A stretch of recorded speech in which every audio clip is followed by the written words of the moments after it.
story of Fionn Cumhaill. The Fianna were a great army of warriors and hunters that protected the king. They were the greatest, most powerful men of their generation, and to serve in the Fianna was considered a great honour. Only the bravest, most talented men could ever hope to lead the Fianna. Fionn's father had been leader of the Fianna, but he was killed by enemies in a terrible battle before Fionn was born. His mother, Myrna, went to the king and asked him to provide her with shelter and protection. The king gave her a place to stay, and soon she gave birth to a baby boy she named Fionn. Fearful that his father's enemies might come after Fionn and kill him, she changed his name to Demna and brought him to two women called Bodil and Fhianna. Bodil was a druid and Fhianna a warrior, and Myrna knew that her child would be safe in their care. The women promised to protect the boy, but Myrna was obliged to agree that not even she could know where her son was. She was saying goodbye to him for the last time. It pained her greatly to do this, but she knew she must for the boy's safety. With eyes heavy from tears, she kissed the sleeping baby one last time and returned to the king's castle alone. The two women treated Demna as if he were their own son and trained him in all the arts of war and magic, in the skills of survival and athletics. As he grew into young adulthood, Demna became a skillful hunter, a fleet runner, and a keen warrior. He grew curious about the outside world and began to stray further and further from his forest hideaway. His guardians urged him to take care and keep himself hidden from all people. But the young Demna was inquisitive and saw no reason to hide himself away. One day he wandered out of the forest altogether and came to the fort of a chieftain. There were a group of boys playing hurling in the clearing in front, and Demna asked if he could join them. Despite the fact that he had never played before, once shown the rules, he was easily the best of them, and he returned many times to that place to play hurling. Each time, more of the boys ranged themselves against him, until eventually he could take on the whole group single-handedly and win the game. People began to talk. They wondered who was this strange, half-wild boy from the forest who had so much skill and strength. They grew jealous of his talents, and one day Demna arrived at the fort to find himself attacked on all sides by the boys wielding hurley sticks as weapons. Once he recovered from the initial shock of his friends attacking him, Demna easily scattered the boys, leaving some incapacitated and moaning from their wounds, and one with blood pouring from his head. He ran home to tell Bodil and Fhianna what happened. They were very fearful for him and realized that Demna would now incur the wrath of the powerful fathers of those boys. Furthermore, word of his astonishing physical prowess could arouse suspicions that he was the son of Cumhaill. It was therefore not safe for him to stay with them any longer. They urged him to leave immediately and find safe shelter elsewhere. Demna took some persuading, as he was sad to leave the two women that he loved and who had protected and taught him so well. But he saw the wisdom of their counsel. Fionn travelled south for many days until he came to the kingdom of Bantry. He joined the king's fighters and quickly distinguished himself as the greatest among them. The king asked to see him and immediately recognized the look of his father, Cumhaill, about him. The young man told the king that his name was Demna, but the king contradicted him. "You are not Demna. I know who you are, boy. You are Fionn, son of the mighty Cumhaill, the greatest of all the Fianna leaders." A shadow passed over the king's face. "You are not safe here, Fionn. Gull MacMorna, the man who killed your father, will kill you too if he finds you. You must leave here at once. I cannot guarantee your safety here." Though he had never been told of this, Fionn immediately knew that what the king said was true. He left, determined to learn more about his father and this man who had murdered his father, and who wished to kill him too. He made his way to the fort of Cumhaill, a man he knew to be his uncle. Cumhaill was pleased to see him and took him in as his own son.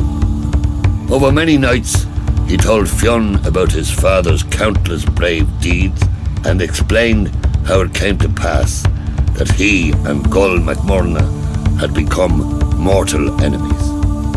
As he listened, Fionn became convinced that it was his destiny to avenge the death of his father and take control of the Fianna back from Gull MacMorna. His uncle agreed with him, but advised that it was necessary to have not only strength and courage, but also to be a man of wisdom, learning, and culture. Fionn was not yet ready. He therefore suggested that he approach a poet called Finnegas, who lived by a deep pool near the river Boyne. Finnegas was said to be a very learned and clever man, and if he took Fionn on, it would help the boy gain a rounded education. Initially unfriendly, Finnegas eventually agreed to allow Fionn to hunt and prepare food for him in return for tuition in the legends and poetry of Ireland. Fionn was curious to see the man fishing in the deep pool by his hut for several hours of every day. One day he asked him, "Why do you fish here and not in the richer waters of the Boyne?" Finnegas looked at him for a moment and spoke in his slow, soft voice. "Fionn, my boy, you must not share this with anyone, but it is said that the salmon of knowledge lives in this deep pool. Have you heard of this salmon?" Fionn shook his head, and Finnegas continued.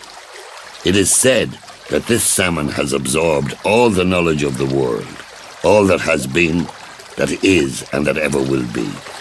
The person who eats the salmon will gain complete knowledge. All the truths of the world will be known to him, and he will be master of his own destiny. It is written that a tall, fair-haired man will eat the fish. I believe that man is me, and for years I have dreamed of catching and eating this salmon." Fionn was just thinking that he was also a tall, fair-haired man when he noticed Finnegas's fishing line begin to move wildly. "Hurry," shouted Fionn, "you've caught him." Quick as a flash, the old man grabbed the line and began to reel it in. Both men gasped as a glistening, beautifully coloured salmon emerged from the dark pool. Fionn was transfixed.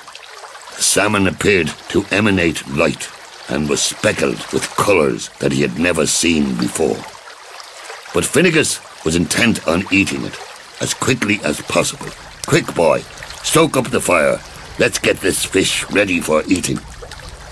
The old poet placed the fish on a spit over the fire and went to the river to bathe. He cautioned Fionn against eating even a morsel of the fish, for only one person could benefit from the wisdom of the salmon. When Fionn heard the poet returning, he took the fish off the fire in order to prepare it for Finnegas to eat. As he pulled the fish off the spit, Fionn burnt his finger against the flesh of the hot fish. His thumb blistered, and he sucked it to ease the pain. Finnegas sat down to eat the salmon, and Fionn brought it to him. The old poet looked Fionn in the eye and saw that the boy had been transformed. He called out sadly, "What is your real name, boy?" Fionn replied, "My real name is Fionn. I have enemies, and the name of Demna is for my protection." The old man sighed. "The salmon is yours now, not mine. Take it. Eternal knowledge will be yours. I am too old anyway. It was never meant for me.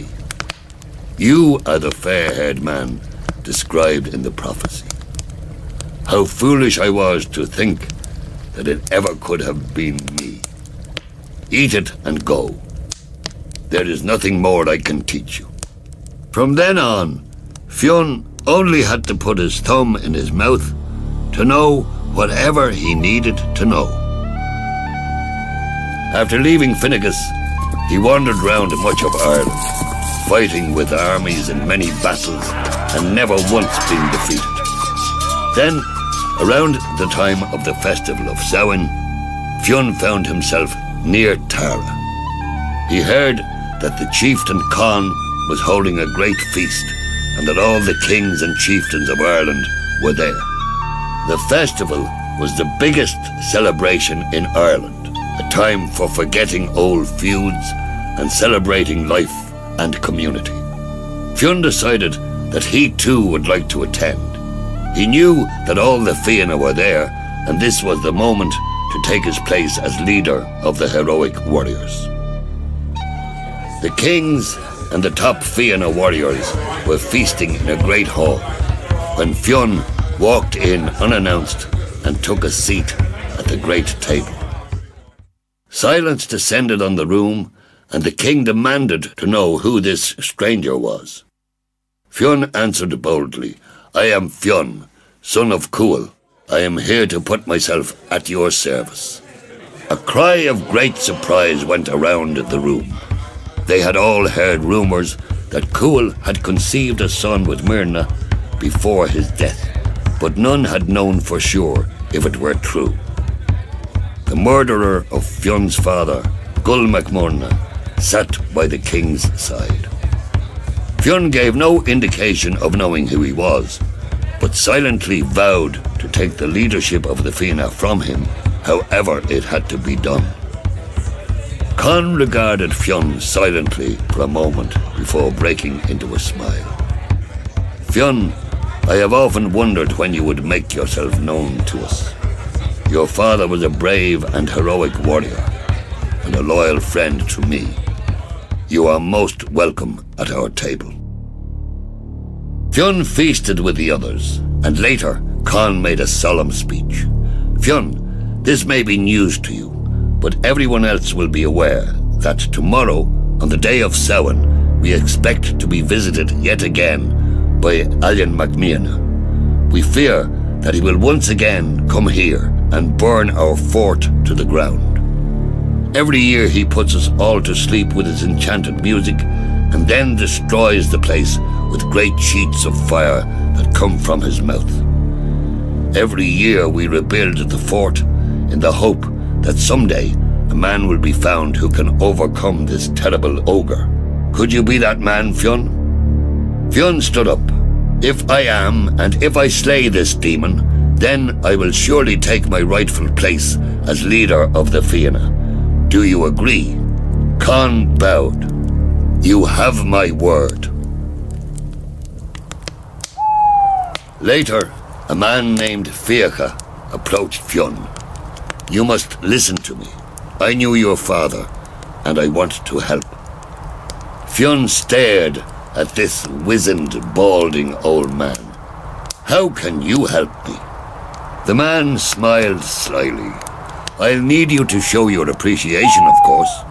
Perhaps something in the order of 1/3 of your income and the chance to be one of your advisors in perpetuity."